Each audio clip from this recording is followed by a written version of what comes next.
این هفته خبر تو خبر داره براتون از عظمای ورشکسته‌ای که طبق معمول مشغول زدن نعل وارون است. هرگز هر مقداری که به جمهوری اسلامی به عمل ما، به رفتار ما، به مواضع ما نزدیکتره، قهرن نزدیکتره. این خیلی مهمه. این موجب شده است که همدلی بی‌نظیری به وجود بیاد بین ملت ایران و ملت‌های مسلمان در سرتاسر دنیای اسلام. این الان وجود داره. الان در شرق دنیای اسلام، در غرب دنیای اسلام، از منتهی علیه آسیا تا اعماق آفریقا، ملت‌ها با ملت ایران دل خوش دارن. این هم یه نمونه از همدلی ملت عراق با ولایت فقیه. ببینید چطوری عکس قاسم سلیمانی رو پایین میکشن.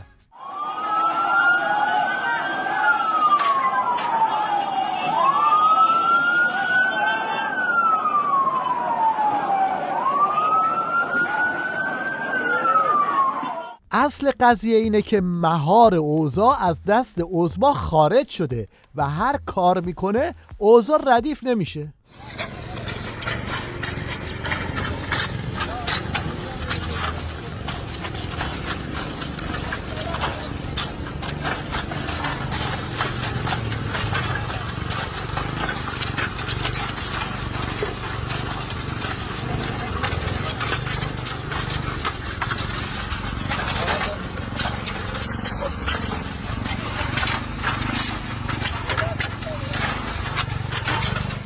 یکی نیست به عظما بگه ملت‌های منطقه و دنیا رو اجالتاً بیخیال شو.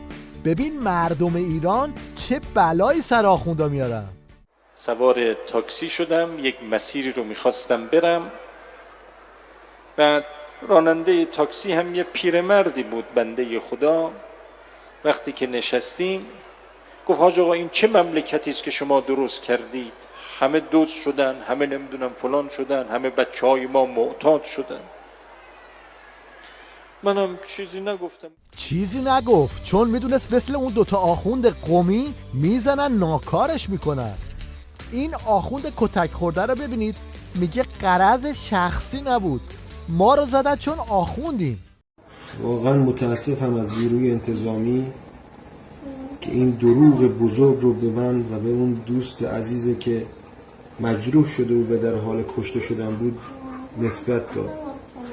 این چه دروغیه که شما به تو فضای مجازی و تو اخبار شبکه ها پخش میکنید که این دوتا غرض شخصی داشتن با لوله افتادن به جون این بندگان خدا.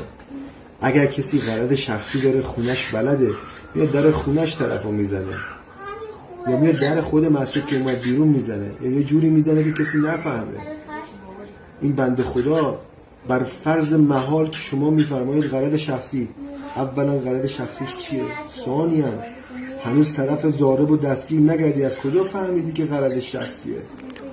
ثالثاً من که از راه رسیدم دیدم دارن این شیخ رو میکشن، رفتم نجاتش دادم، منم غرض شخصی داشتم؟ با منم غرض شخصی داشتم؟ برای که بسیجی‌ها تو این وضعیت بیشتر از این وانرن، عظما مسابقات تیراندازی بین‌المللی برگزار کرد. این مسابقات با حضور 6 تیم خارجی در یزد برگزار شد. در مراسم اختتامیه 8مین دوره مسابقات بین‌المللی تیراندازی 2022 نظامیان جهان در یزد، تیم نیروی زمینی سپاه پاسداران انقلاب اسلامی بر سکوی قهرمانی ایستاد و مدال طلا را از آن خود کرد. یه جوری میگه مسابقات جهانی، اگر کسی ندونه فکر میکنه 600 تا کشور تو شرکت کردن. اسامی کشورها رو خودتون ملاحظه کنید تا معلوم بشه چقدر جهانی بوده. مسابقات بین‌المللی تیراندازی 2022 با حضور 8 تیم از کشورهای جمهوری اسلامی ایران، چین، روسیه، بلاروس، زیمبابوه، آذربایجان و ازبکستان به مدت 10 روز در یزد برگزار شد. عظما و پاسدارای درب و داغونش میخواستن بگن خیلی مسلطن، اما باز هم بز آوردن.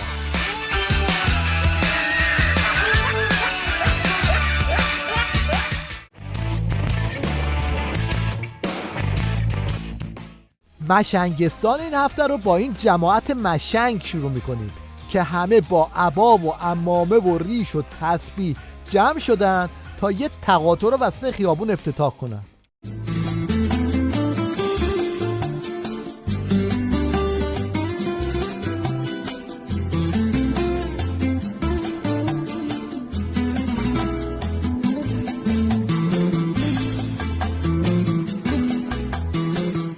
وقتی توی جلسه رسمی شهرداری طرف پاسور بازی میکنه، خب از توش افتتاح تقاطع در میاد دیگه. پول میندازن توش دستگاه پارکینگ پارکمنت بزنن. من فکر کنم هم یک درآمد خوبی برای خود دولت هست، همین که مردم سرگردون نمیشه. دیدید تلویزیون‌های خارجی مسابقات استعدادیابی ترتیب میدن؟ آخونده هم با همون الگو یه تالنت شو برای مداحان ولایی ترتیب دادن.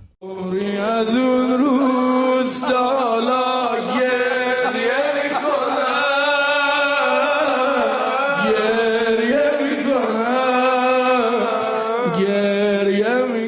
این پاسدار عباسی هم دیده عظما بدجوری تو مخمسه حقوق بشر گیری کرده، تصمیم گرفته کلاً زیرا به عبارت حقوق بشر رو بزنه، چون هیومن رایتس معادل کلمه حقوق و بشر نیست.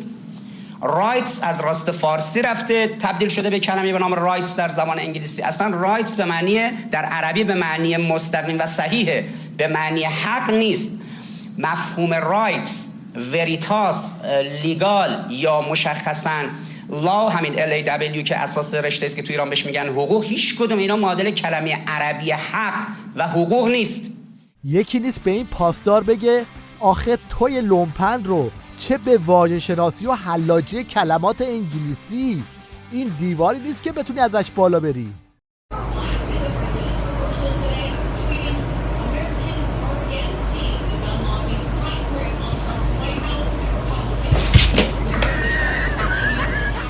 از اون مشنگتر این رایفی پوره که ببینید نوچه‌هاش کلمه ترکی چالدوران رو چطوری به انگلیسی نوشتن.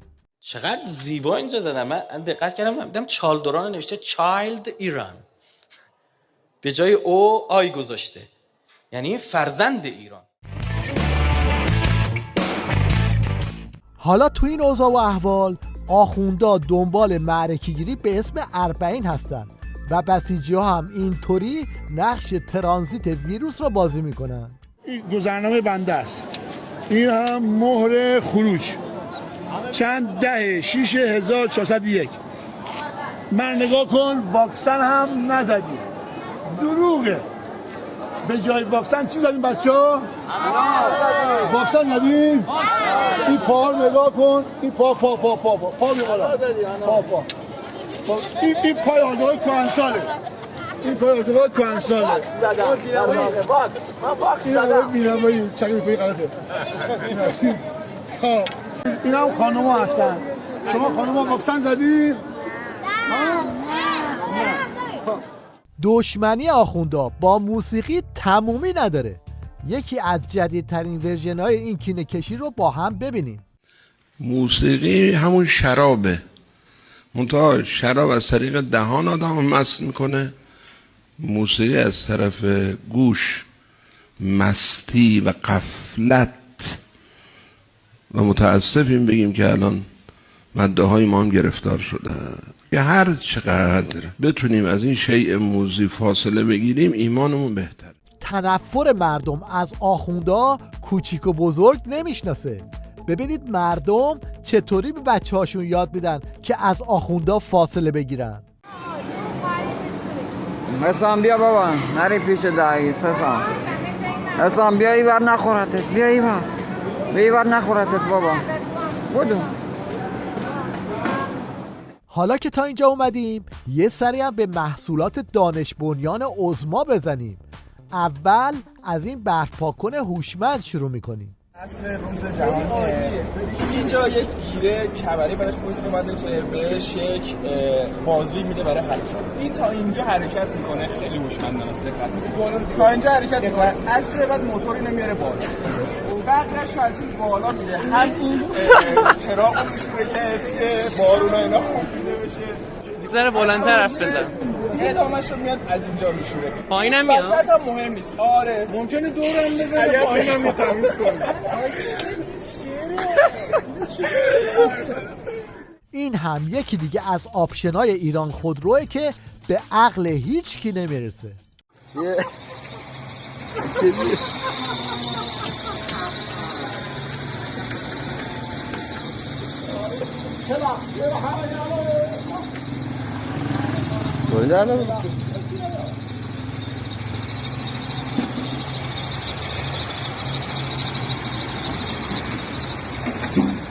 بیا پایین.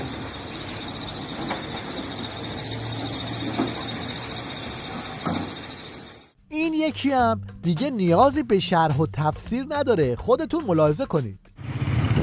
آقا این راهنمایی هم بزن. حتی کجا میری؟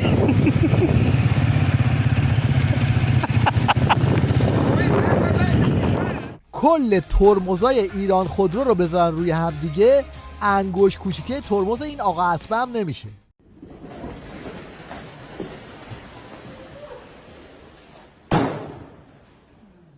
این ابتکارات فقط به عرصه خودروسازی محدود نمیشه. این شما و این تلموش دانش بنیان.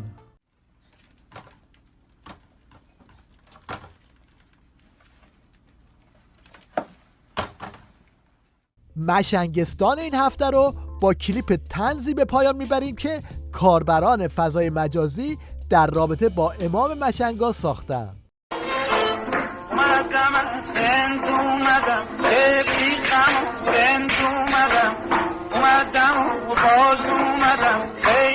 خیلی خرید.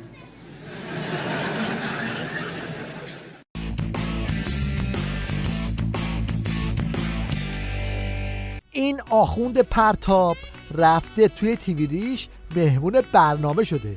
1 ساعت حرف میزنه، آخرش معلوم میشه اسم برنامه رو هم نمیدونه. اینجاست که مجری تیوی ریش هم هنگ میکنه. با عرض سلام محضر مبارک قطب عالم امکان بقیت الله الاعظم ارواحنا لتراب مقدمه الفدا و نائب به حقشون خلف صالح امام راحل سلام الله علیه، مقام معظم رهبری حضرت آیت الله العظمی امام خامنه‌ای سلمه الله تعالی و عرض سلام و ادب محضر همه ملت ایران، بلکه همه مسلمین، بلکه همه انسانها، مخصوصا کسانی که بیننده شبکه سوم و برنامه خوب سلام صبح بخیر یا صبح بخیر ایران. آقا این همه صحبت کردیم، خب یه مطالعه کوچولو هم درباره برنامه می‌کردیم دیگه. و 5 دقیقه‌مون هم رفت بریم سر اصلا. این هم یکی از اعضای علالبدل کمیته فدراسیون فوتباله که تو مصاحبه شرکت کرده، اما وسطش میاد به مجری چشمک بزنه که بحثو عوض کنه، اما چنین صحنه زاگاریتی پیش میاد. اولا که ببینید من از نظر اخلاقی قضیه بخوایم، آیت یه نکته بگم بهتون، از نظر اخلاقی قضیه ما بخوایم بحث کنیم، آیت یه نکته بگم بهتون، از نظر اخلاقی قضیه ما بخوایم بحث کنیم، این دوستی که این صحبت رو از اون مجمع داده بیرون، حالا هر کی بوده، به نظر من آقای عزیزی این کار چیزی نبوده.